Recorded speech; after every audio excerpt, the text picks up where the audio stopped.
RM Sotheby's is the world's largest collector car auction house by total sales. They are the preeminent market maker of high-quality collector cars and collections, regardless of size or complexity. By working in partnership with the Sotheby's team and its network of 80 offices in 40 countries, RM Sotheby's has established the largest client network of any collector car auction house in the world.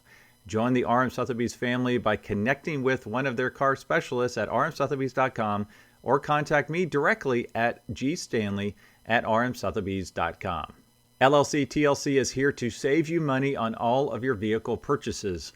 LLC TLC will permanently register your classic cars in Montana to avoid any annual renewal fees. As your registered agent, they will handle everything for you so you never have to step foot in Montana. And as a listener of this podcast, LLC TLC is offering 30% off your entire package. Simply go to llctlc.com/classic or mention this podcast when you contact LLC TLC directly.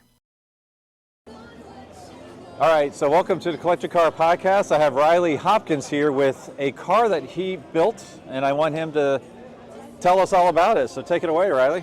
Well, I've always liked the Curtis 500S American race cars because I like their shape, but they always had these just huge engines, solid front axle, solid rear axle, and bacon rinds for brakes. So they just kill everybody in a straight line, and then it was over. Yep. So I didn't want to make a Curtis clone or anything like that, but I wanted something reminiscent of it, but with four-wheel independent suspension and legitimate brakes and all that sort of. So anyway, before I used to manufacture machinery that produced sportswear, screen printing machinery. And we sold the companies, and I needed something to wean myself from employees. So we happened to be down in Southern California with a friend who used to be the editor of Hot Rod and Carcraft.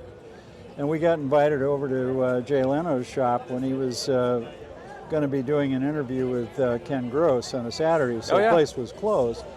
So anyway, I got a chance to talk with Jay about this project, showed him some sketches and stuff, and I wanted to know if, building a very limited production 10 only car run would make sense. And he was actually very complimentary, didn't laugh at it. Right, that's important. Yeah. Right.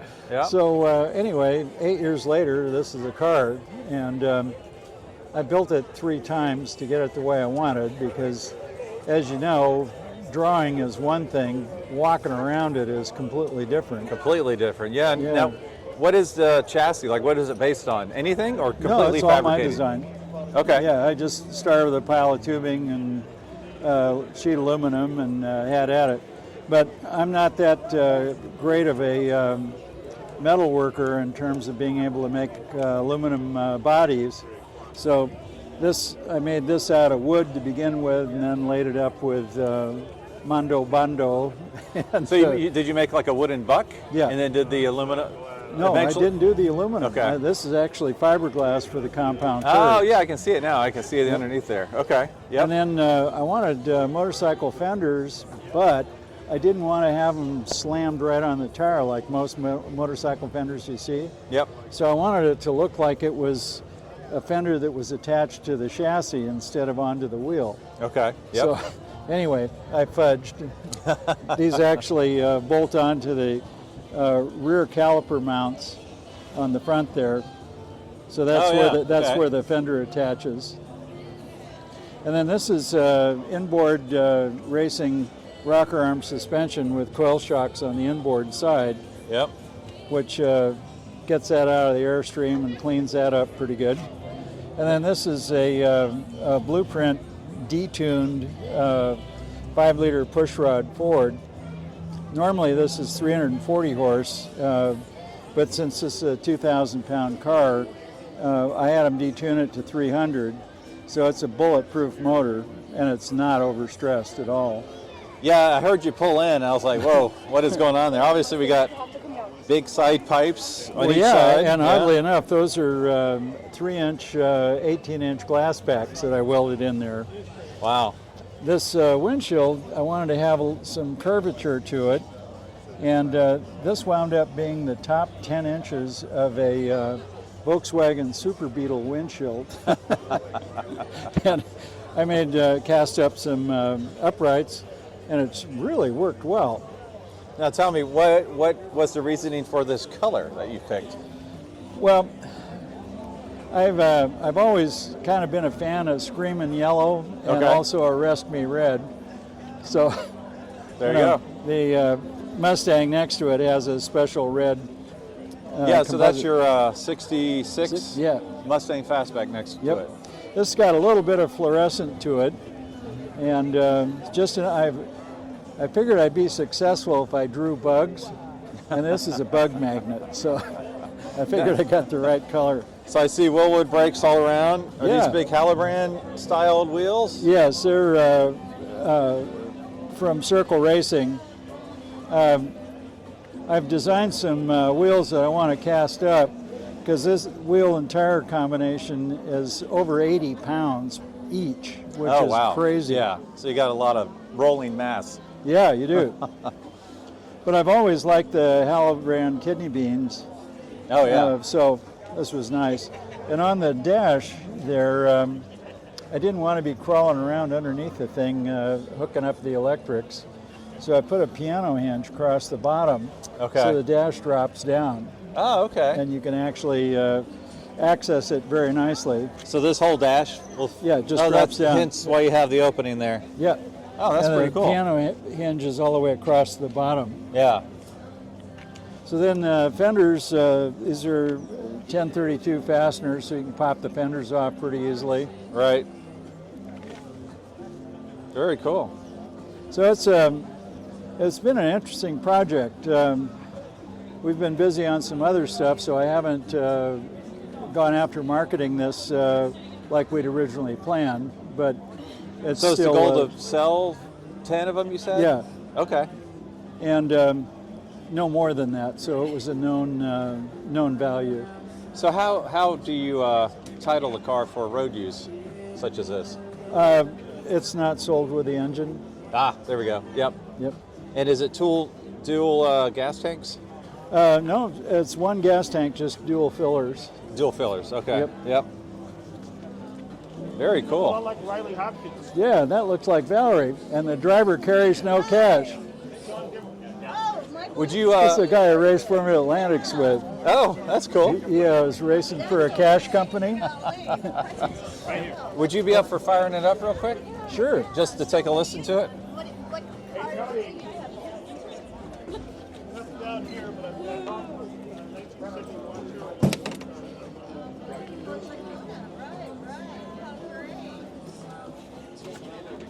that'll be a lot of fun. How do you like the new surface out there? Have you been on it yet? I have. I ran last weekend. Oh yes, I heard you.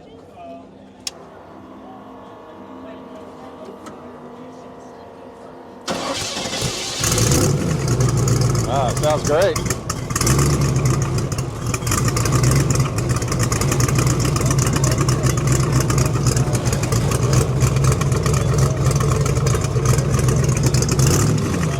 Very nice.